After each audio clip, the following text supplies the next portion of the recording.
नमस्कार, स्वागत है आपका। आप देख रहे हैं प्राइम टीवी और मैं कीर्ति लेकर हाजिर हूं हमारा खास कार्यक्रम खबर जिन पर है हमारी नजर। तो उत्तर प्रदेश में जब से योगी सरकार सत्ता में आई है उसने कई उपलब्धियों को अपने नाम किया। योगी सरकार ने जहां एक तरफ यूपी में अपराध के ग्राफ को नीचे किया, तो वहीं इंफ्रास्ट्रक्चर में भी यूपी अब प्रगति की ओर लगातार अग्रसर है। इसी कड़ी में अब यूपी में फिल्म सिटी बनने जा रही है, जिसको लेकर इसकी तैयारियां जोरों शोरों से चल रही हैं। वहीं लोगों की सुविधा के लिए वहां पॉट टैक्सी भी बनाई जा रही है और क्या कुछ सुविधा लोगों को दी जा रही है, आइए देखते हैं हमारी इस खास रिपोर्ट में। यमुना प्राधिकरण में बन रही दो अहम परियोजनाओं फिल्म सिटी और नोएडा इंटरनेशनल एयरपोर्ट के बीच पॉट टैक्सी चलाई जाएगी। इसके लिए फिल्म सिटी से नोएडा एयरपोर्ट के बीच करीब 5.5 किलोमीटर का ट्रैक बनाया जाएगा। प्रदेश में यह पहली टैक्सी योजना लागू होगी। इसकी डीपीआर तैयार की जा रही है। एयरपोर्ट के कारण आसपास से कनेक्टिविटी के लिए कई योजनाएं बन चुकी हैं। एयरपोर्ट के आसपास सिटी साइट विकसित की जाएगी, जिसमें मल्टीनेशनल कंपनियों के दफ्तर भी होंगे। बड़े कॉमर्शियल कॉम्प्लेक्स भी होंगे। यीडा के सेक्टर 21 में 1000 एकड़ में फिल्म सिटी भी बनने जा रही है, जिससे फिल्मी कलाकार भी खूब आएंगे। माना जा रहा है कि पॉट टैक्सी चलाए जाने से लोगों को फिल्म सिटी से एयरपोर्ट आने जाने में किसी प्रकार की परेशानी का सामना नहीं करना होगा। इसके अलावा पर्यटन के मद्देनजर भी सरकार यह फैसला ले रही है। यमुना प्राधिकरण क्षेत्र में airport, film city, heritage city समेत कई बड़े प्रोजेक्ट पर काम शुरू होने वाला है। इन परियोजनाओं के शुरू होने से यहां पर आने जाने वाले लोगों में इजाफा होगा। प्राधिकरण और सरकार के बीच हुई तमाम बैठकों में एयरपोर्ट तक पहुंचने के लिए सही साधन के इंतजाम करने की बात कही गई है। फिर चाहे वो टैक्सी सेवा शुरू करने की बात हो या फिर मेट्रो सेवा की, प्राधिकरण इसे लाने की पुरजोर कोशिश में लगा है। यमुना प्राधिकरण के सीईओ डॉक्टर अरुणवीर सिंह ने बताया कि पॉट टैक्सी से यमुना प्राधिकरण के सेक्टर भी जुड़ जाएंगे। 5.5 किलोमीटर के इस ट्रैक के बीच यमुना प्राधिकरण के औद्योगिक सेक्टर भी आएंगे। इसमें टॉय सिटी भी शामिल है। इससे प्राधिकरण के कई सेक्टरों को भी फायदा मिलेगा। यमुना प्राधिकरण पॉट टैक्सी की डीपीआर विशेषज्ञ एजेंसी से तैयार करवाया जाएगा। प्राधिकरण का कहना है कि इसके लिए जल्द ही रिक्वेस्ट फॉर प्रपोजल निकाल दिया जाएगा, ताकि परियोजना पर काम शुरू किया जाए। एक्सप्रेस मेट्रो बनाने के लिए करीब 35 किलोमीटर लंबे रूट पर सिर्फ 6 स्टेशन ही तय हुए हैं। यहाँ काम करने वालों को नोएडा एयरपोर्ट तक आने जाने में परेशानी होगी। इस वजह से फिल्म सिटी और नोएडा एयरपोर्ट के बीच पॉट टैक्सी चलाने की योजना है। इसके निर्माण में मेट्रो की तुलना में खर्च भी कम आता है। प्रति किलोमीटर 50 से 60 करोड़ रुपए खर्च होंगे। इस रूट पर करीब 300 करोड़ रुपए के खर्च का आकलन है। नोएडा एयरपोर्ट और फिल्म सिटी को अगले 3 साल में बनाने का लक्ष्य है। इसे देखते हुए पॉट टैक्सी को भी उसके साथ चलाने की योजना है। इसे देखते हुए नोएडा इंटरनेशनल एयरपोर्ट लिमिटेड ने इसकी विजिबिलिटी रिपोर्ट तैयार करने की जिम्मेदारी डीएमआरसी को देने का फैसला किया है। रिपोर्ट बनने में 2 से 3 माह लग सकते हैं। उसके बाद ही इस पर अंतिम फैसला होगा। बता दें कि इससे पहले न्यू अशोकनगर से नोएडा एयरपोर्ट के बीच स्पॉट टैक्सी चलाने की योजना बनी थी, लेकिन दिल्ली से नोएडा एयरपोर्ट तक बुलेट ट्रेन की कनेक्टिविटी बनने के बाद इस प्रोजेक्ट को रोक दिया गया। स्पॉट टैक्सी 100 किलोमीटर प्रति घंटे की रफ्तार से दौड़ सकती है या एलिवेटेड होगी। एक टैक्सी में 4 से 6 यात्री बैठ सकेंगे। जितने यात्री होंगे उतनी टैक्सी का इस्तेमाल किया जा सकता है। नोएडा एयरपोर्ट तक डबल ट्रैक बनेगा। यह आधुनिक ट्रांसपोर्ट सिस्टम फिलहाल लंदन के हीथ्रो एयरपोर्ट पर इस्तेमाल हो रहा है। फिल्म सिटी से नोएडा एयरपोर्ट के बीच स्पॉट टैक्सी चलाने की योजना बनी है। डीएमआरसी इसकी फिजिबिलिटी रिपोर्ट तैयार करेगी। एयरपोर्ट और फिल्म सिटी के बीच सफर आसान होगा। Output desk, prime TV. तो फिल्म सिटी के बीच ये स्पॉट टैक्सी दौड़ने वाली है और इस सौगात का सभी लोगों को बेसब्री से इंतजार है। वहीं बढ़ते हैं अपनी अगली खास खबर की ओर। किसानों के आंदोलन के दौरान सामने आए टूलकिट मामले में पर्यावरणविद दिशा रवि की गिरफ्तारी के बाद अब उनके कारोबारियों पर शिकंजा कसने की तैयारी है। इस बीच दिशा रवि की करीबी निकिता जैकब फरार हो गई हैं। दिल्ली पुलिस ने निकिता जैकब के खिलाफ कोर्ट से गैर जमानती वारंट जारी करवाया है। जानिए क्या है पूरा मामला हमारी इस खास रिपोर्ट में।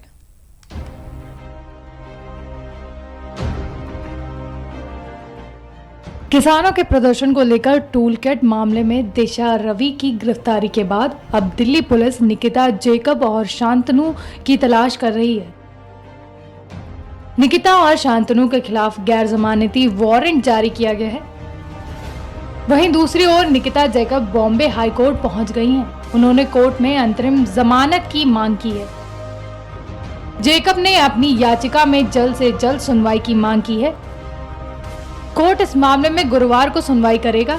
जैकब ने अपनी याचिका बॉम्बे हाई कोर्ट से केवल 4 हफ्तों के लिए अंतरिम जमानत की मांग की है, ताकि उन्हें दिल्ली जाने का समय मिल जाए और प्री अरेस्ट बेल के लिए याचिका दाखिल कर सकें। दिल्ली पुलिस ने बताया कि 4 दिन पहले स्पेशल सेल की टीम निकिता के घर गई थी। उनके इलेक्ट्रॉनिक गैजेट्स की जांच की गई।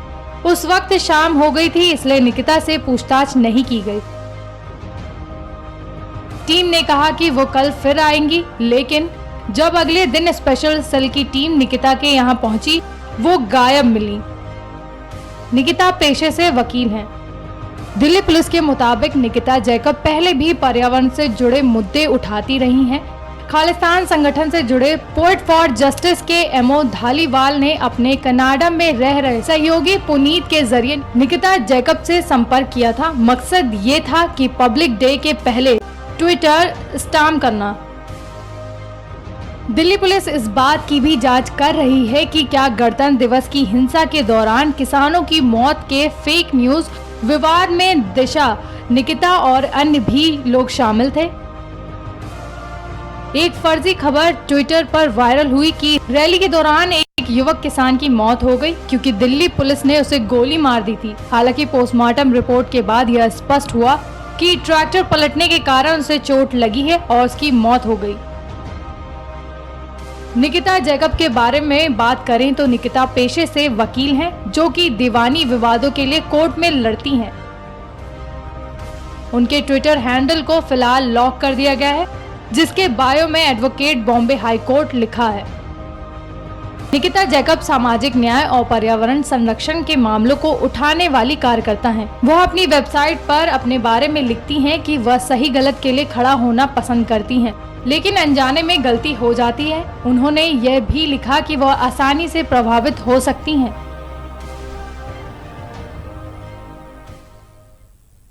तो टूल किट का मुद्दा लगातार गर्माता जा रहा है और एक के बाद एक नए खुलासे भी सामने आते जा रहे हैं। वहीं रवि के बाद अब मामला और गर्मा गया है और जिस तरह से निकिता जैकब के खिलाफ गैर जमानती वारंट जारी किया गया है और उनके फरार होने की खबर है, तो इसमें और कई नाम सामने आ सकते हैं।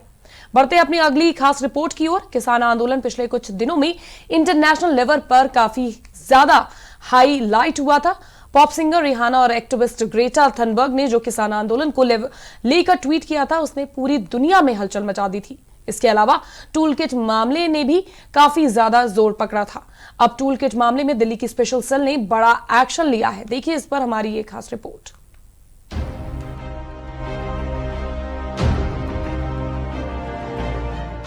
किसान आंदोलन जब इंटरनेशनल मुद्दा बना था, तब लोगों ने कई तरह की बातें कही थी।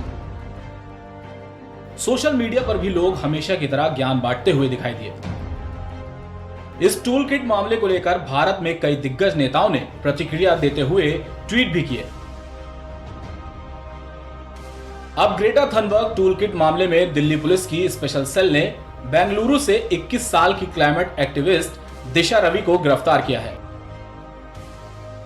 बता दें कि दिशा फ्राइडे फॉर फ्यूचर कैंप की संस्थापकों में से एक है और आरोप है कि दिशा रवि ने किसानों से जुड़े टूल किट को एडिट किया और उसमें कुछ चीजें जोड़ी और उसे आगे भेजा गया।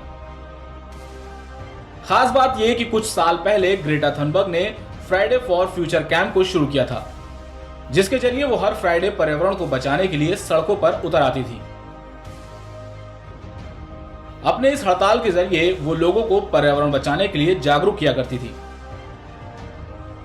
टूल किट मामले पर कहा जा रहा था कि किसान आंदोलन की आड़ में भारत के खिलाफ प्रोपेगेंडा फैलाने की कोशिश की जा रही है। टूल किट मामले में दिल्ली की स्पेशल सेल जांच कर रही है। दिशा को 13 फरवरी को बेंगलुरु के सोला देवनाहल्ली स्थित घर से गिरफ्तार किया गया।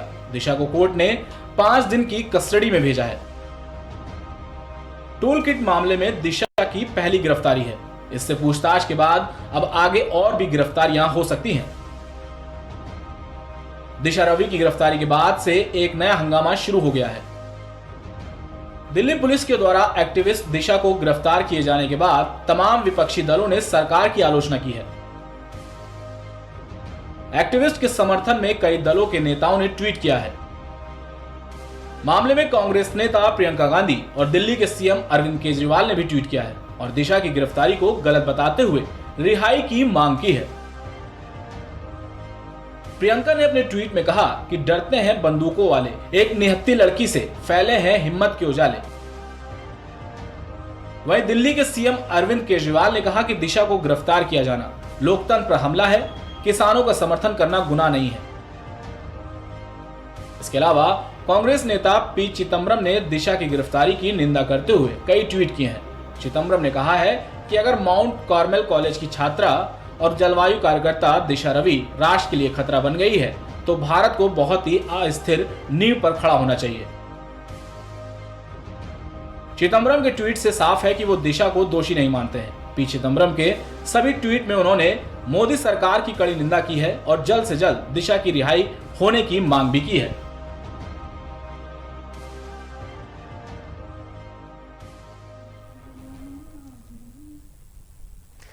तो इस बीच महाराजा सोहेलदेव के स्मारक का शिलान्यास PM Narendra Modi video conferencing के माध्यम से कर रहे हैं और इस वक्त सीएम योगी आदित्यनाथ वहां मौजूद हैं। साथ ही साथ वो देश को बहराइच में संबोधित कर रहे हैं। तो क्या कुछ कह रहे हैं ये भी हम आपको थोड़ी देर में आपको दिखाएंगे, लेकिन मैं आपको बता दूं आज सोहेलदेव की जयंती है और इस मौके पर यूपी के बहराइच में प्रधानमंत्री नरेंद्र मोदी महाराज सोहेलदेव की प्रतिमा का लोकार्पण करने जा रहे हैं।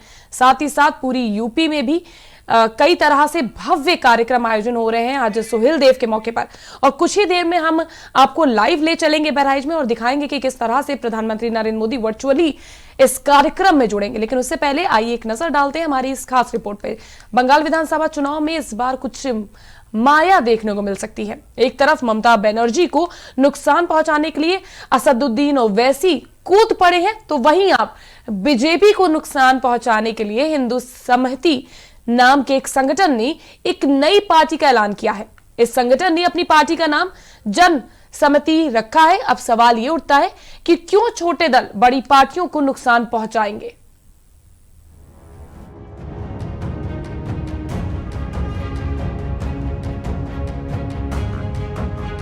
पश्चिम बंगाल में इस साल होने वाले विधानसभा चुनाव बेहद दिलचस्प हो रहा है। माना जा रहा है कि इस बार यहां तृणमूल कांग्रेस और बीजेपी के बीच असली टक्कर होगी। लेकिन अब इस चुनाव में एक और नई पार्टी ने एंट्री का ऐलान कर दिया है। खास बात यह है कि यह पार्टी बीजेपी का खेल खराब कर सकती है। दरअसल बंगाल में हिंदू सहमति नाम के एक संगठन ने एक नई पार्टी का ऐलान किया है। इस संगठन ने अपनी पार्टी का नाम जन सहमति रखा है। इस पार्टी की नजर हिंदू वोटरों पर है। पार्टी ने ऐलान किया है कि वो बंगाल में कम से कम 170 सीटों पर चुनाव लड़ सकती है। हिंदू सहमति ने अपना फाउंडेशन डे मनाया और इसी दिन बंगाल में चुनाव लड़ने का ऐलान कर दिया। इस संगठन की पैठ बंगाल के कई जिलों में है। खासकर बंगाल के दक्षिणी इलाकों में इसकी पकड़ खासी मजबूत है। साल 2008 में तपन घोष ने इस पार्टी की स्थापना की थी। बता दें कि तपन घोष राष्ट्रीय स्वयंसेवक संघ के पूर्व प्रचारक थे। हिंदू सहमति भारतीय जनता पार्टी के खिलाफ आवाज उठाती रही है। पहली बार साल 2017 में यह संगठन सुर्खियों में आया था। उस वक्त बसरिहार दंगों के दौरान 2 नाबालिग को तपन घोष ने कानूनी मदद की थी। बता दें कि पिछली बारी यानी 2019 के चुनाव में इस पार्टी ने बीजेपी को अपना समर्थन दिया था। लेकिन अब संगठन ने अपना मन बदल दिया है और वो बीजेपी के ही वोट में सेंध लगाने की फिराक में है। जन सहमति के अध्यक्ष देवतनु भट्टाचार्य ने कहा कि हिंदू सहमति एक स्वतंत्र संगठन के रूप में काम करती रहेगी। जन सहमति को एक राजनीतिक दल के रूप में पंजीकृत किया गया है। हम उत्तर बंगाल में 40 और दक्षिण बंगाल में 130 सीटों पर चुनाव लड़ेंगे। अभी हमारे पास दूसरे दलों से गठबंधन की कोई योजना नहीं है। हमने 2019 के लोकसभा चुनावों में भाजपा का समर्थन किया था, लेकिन तब से लेकर अब तक हालात बदल गए हैं। बंगाल में सत्ता में आने पर आम लोगों को इसकी कीमत चुकानी पड़ती है। हिंदुओं ने भाजपा में अपना विश्वास खो दिया। आपको बता दें कि देवतनु भट्टाचार्य ने आगे कहा, भाजपा नए नागरिकता कानून और एनआरसी पर झूठे वादे कर रही है। असम और त्रिपुरा के कई हिंदू संगठन हमारे संपर्क में हैं। असम में डिटेंशन कैंप में हिंदू मारे जा रहे हैं। बंगाल में पिछले मतुआ समुदाय जिसने नागरिकता संशोधन अधिनियम को लागू करने की मांग की, उन्हें वोट के लिए मोहरे के रूप में इस्तेमाल किया जा रहा है। तो बंगाल में चुनाव में इस बार कौन बाजी मारेगा ये तो वक्त बताएगा, लेकिन ये तो जरूर है कि 2 बड़ी पार्टियों को यानी कि टीएमसी और बीजेपी को छोटे दल जरूर नुकसान पहुंचा सकते हैं। फिलहाल के लिए हमारी इस खास रिपोर्ट में बस इतना ही। हम फिर हाजिर होंगे देश और दुनिया की तमाम खास खबरों के साथ। आप कहीं मत जाइएगा, देखते रहिए प्राइम टीवी।